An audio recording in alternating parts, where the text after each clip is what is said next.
Somatoform disorders. Somatoform disorders encompass several mental health disorders in which people report physical symptoms or concerns that suggest but are not explained by a physical disorder, or report a perceived defect in appearance. These symptoms or concerns cause significant distress or interfere with daily functioning. Somatoform disorders is a relatively new term for what many people have usually referred to as a psychosomatic disorder. In somatoform disorders, the physical symptoms cannot be explained by any underlying physical disease.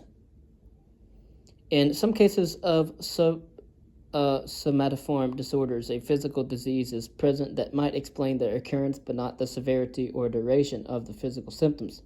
People with somatoform disorders are not faking illness. They sincerely believe that they have a serious physical problem.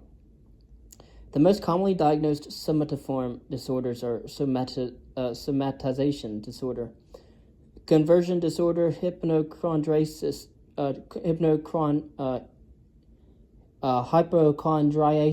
body dysmorphic disorder, and pain disorder. The individual people who are diagnosed with a somatoform disorder vary greatly. Treatment approaches also vary according to which somatoform disorder a person has. Concerning the Munchausen syndrome, which is faking an illness for attention.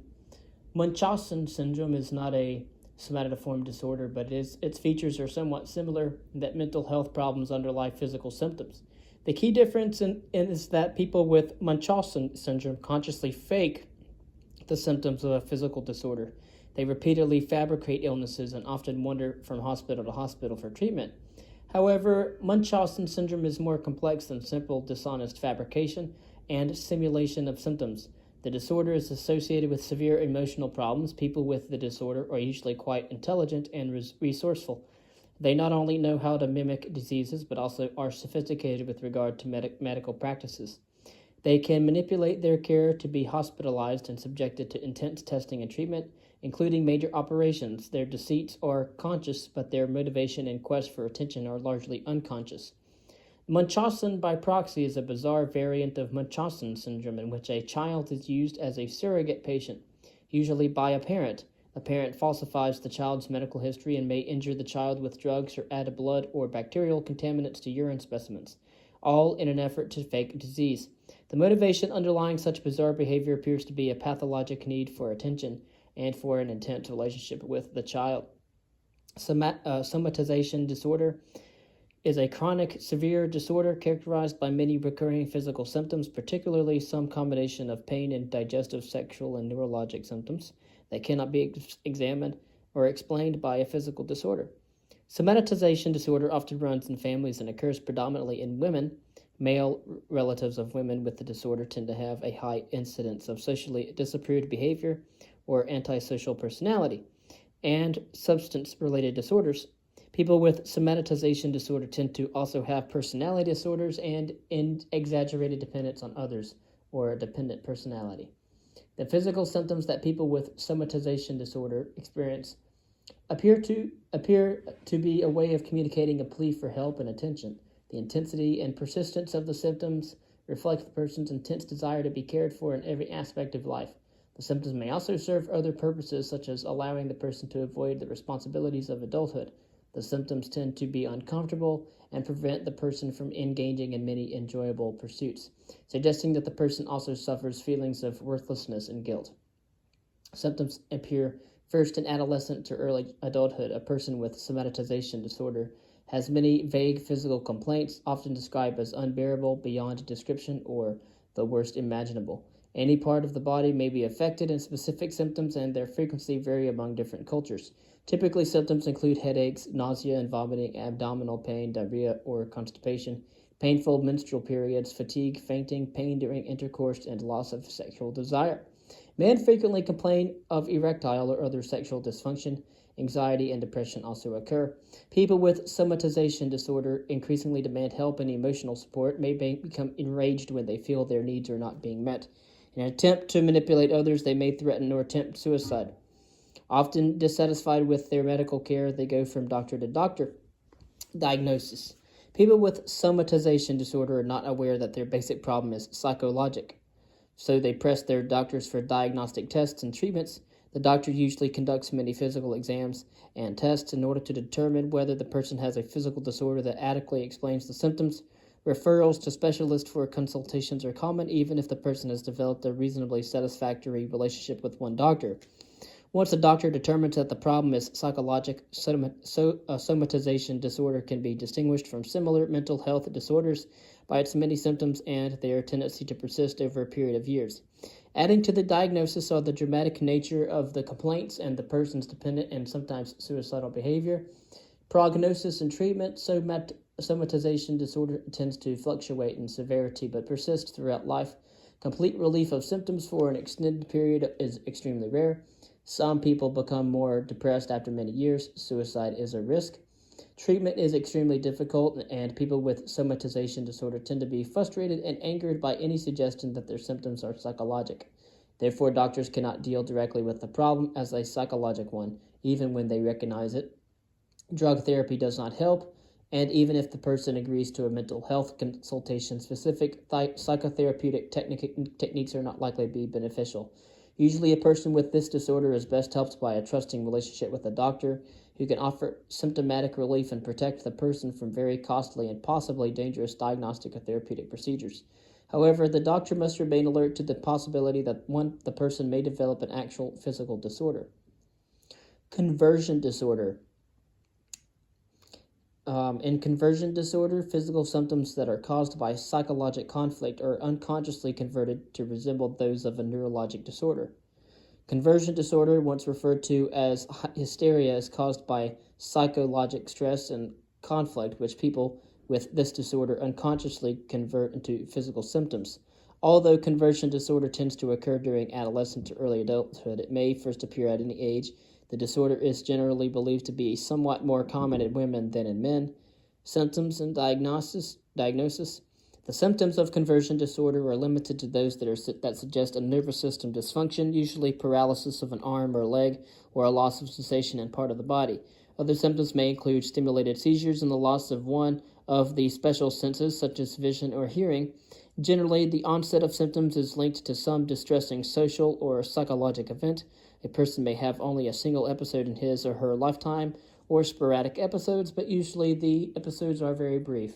If people with conversion symptoms are hospitalized, they generally improve within 2 weeks. About 20 to 25% of those who are hospitalized have recurrences within a year, and for some people, symptoms become chronic. The diagnosis tends to be initially difficult for a doctor to make because the person believes that the symptoms stem from a physical problem and does not want to be seen by a therapist. Also, doctors take great care to be certain no physical disorder is responsible for the symptoms. Thus, the diagnosis is usually considered only after extensive physical examinations and tests fail to reveal a physical disorder that can fully account for the symptoms. Concerning the treatment, a trusting doctor-patient relationship is essential as the doctor evaluates a possible physical disorder and reassures the person that the symptoms do not indicate a serious underlying disease. The person usually begins to feel better and the symptoms fade. When a psychologically distressing situation has preceded the onset of symptoms, psychotherapy can be particularly effective. Various treatment methods have been tried. Although some may be helpful, none of them have been uniformly effective. In one method, hypnotherapy, the person is hypnotized and psychological issues that may be responsible for the symptoms are identified and discussed. Discussion continues after the hypnosis when the person is fully alert. Another, of course, rarely used method is narcoanalysis, a procedure similar to hypnosis, except that the person is given a sedative to induce a state of semi-sleep. Behavior therapy, including relaxation training, has also been effective for some people. Hypochondriasis. Hypochondriasis is a disorder in which a person is preoccupied with the fear of having a serious disease. Hypochondriasis occurs most commonly between the ages of 20 and 30 and appears to affect both sexes equally. Some people with hypochondriasis also have depression or anxiety. In hypochondriasis, the person's concerns about having a serious disease are often based on a misinterpretation of normal bodily functions. Examination and reassurance by a doctor do not relieve their concerns. People with hypochondriasis tend to believe that the doctor has somehow failed to find the underlying disease. Symptoms and diagnosis. Hypochondriasis is suspected when a healthy person with minor symptoms is preoccupied with the significance of those symptoms and does not respond to reassurance after thorough evaluation. Personal relationships and work performance often suffer as the person becomes increasingly concerned with health issues. The diagnosis of hypochondriasis is confirmed when the situation persists for at least 6 months and the person's symptoms cannot be attributed to depression or another mental health disorder. Concerning treatment, it is very difficult because a person with hypochondriasis is convinced that something inside the body is seriously wrong. Reassurance does not relieve these concerns. However, a trusting relationship with a caring doctor is beneficial, especially if regular visits are scheduled, and if the person's symptoms are not adequately relieved, the person may benefit from referral to a therapist for further evaluation and treatment, along with continuation of the primary doctor's care. Treatment with serotonin reuptake inhibitors, or SRIs, is a class of antidepressants that may be effective. Cognitive behavior therapy, known as CBT, may also relieve some of the symptoms. Concerning body dysmorphic disorder. In body dysmorphic disorder, a preoccupation with a perceived defect in appearance results in significant distress or impaired functioning. People with body dysmorphic disorder believe that they have a defect in appearance and that in reality is actually non-existent or very slight. The disorder usually begins in adolescence and is believed to occur in men and women equally. The symptoms may develop gradually or abruptly. They vary in intensity and they tend to persist without treatment. Concerns commonly involve the face or head, but may involve any part of the body or several parts and may change from one body part to another. A person may be concerned about their hair thinning, acne, wrinkles, scars, color of complexion, or excessive facial hair. A person also may focus on the shape or size of a body part, such as the nose, the eyes, the ears, the mouth, breasts, buttocks.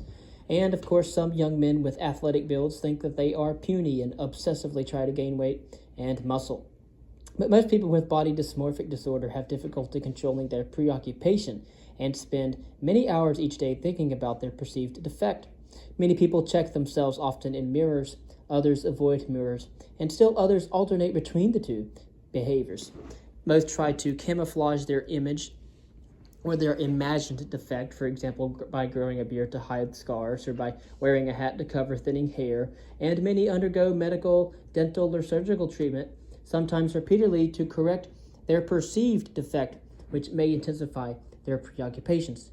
And because people with body dysmorphic disorder feel self-conscious about whatever aspect of the body that they think not deemed worthy of their sense of self, they may avoid appearing in public, including going to work and participating in social activities. Some leave their homes only at night, others not at all, and this behavior can result in social isolation of the individual. Distress and dysfunction is associated with the disorder, and it can lead to repeated hospitalization and suicidal behavior. Concerning the diagnosis, because people with body dysmorphic disorder are reluctant to reveal their symptoms, the disorder may go undiagnosed for many years. It is distinguished from normal concerns about appearance because it is time-consuming and it causes significant distress or it impairs the person's functioning. Information regarding treatment and treatment that is effective is extremely limited. Treatment with serotonin reuptake inhibitors, again SRIs, is a class of antidepressants. It is often effective, but CBT therapy may help to diminish the symptoms as well. What are psychosomatic disorders? The term psychosomatic disorder usually is applied when a person has physical symptoms that appear to be caused or worsened by psychologic factors rather than by some underlying physical disease. This does not imply, however, that physical symptoms are imaginary or are being faked, as in Munchausen syndrome. The symptoms are actually being experienced by the person. Thus, psychosomatic disorders require that the psychologic factors and the physical symptoms be consistently and closely connected in time. Unlike somatoform disorders, psychosomatic disorders do not fit into specific diagnostic categories, and they manifest in a variety of ways. Social and psychological stress can also aggravate a wide variety of physical diseases, including diabetes mellitus, coronary artery disease, and asthma. Stress can cause physical symptoms even when no physical disease is present. For example, hives can be brought on entirely by a psychological reaction. In some cases, physical symptoms result from the body's automatic response to emotional stress, as when heart rate, HR, and blood pressure, BP, increase in response to fear. In other cases, psychological symptoms become physical symptoms in an unconscious attempt to divert attention away from a troublesome emotional issue. Sometimes a physical symptom is a metaphor for the person's psychological problem, as when a person with a broken heart experiences chest pain. Other times, a physical symptom reflects identification with another person's pain. For example, a person may have chest pain after a family member or friend has had a heart attack. Finally, a psychological symptom may become a physical symptom as a way of re-experiencing a symptom of a previous physical disorder. For example, a person who once had a painful bone fracture may re-experience that sort of bone pain when a psychological symptom becomes bone pain. Physical symptoms that evolve from psychological symptoms tend to be mild and transient. The process of psychological symptoms becoming physical symptoms can affect people who do not have a serious underlying mental health disorder. Anyone can undergo this process. The resulting symptoms can be difficult for a doctor to diagnose, and a person is likely to undergo various diagnostic tests in order to eliminate the possibility of an underlying physical disorder. Psychological factors can also indirectly influence the course of a disease. For example, a person with high blood pressure or high BP may deny having it or deny its seriousness. Denial is a defense mechanism that helps to reduce anxiety. However, denial may prevent a person from complying with treatment. In this case, the person with high BP may fail to take their prescribed medication, thus worsening the condition. Conversely, physical disease can lead to a psychological condition. For example, people with life-threatening, recurring, or chronic physical disorders commonly become depressed. The depression, in turn, may worsen the effects of the physical disease. All right, and that was chapter 99. Next, we will go over anxiety disorders.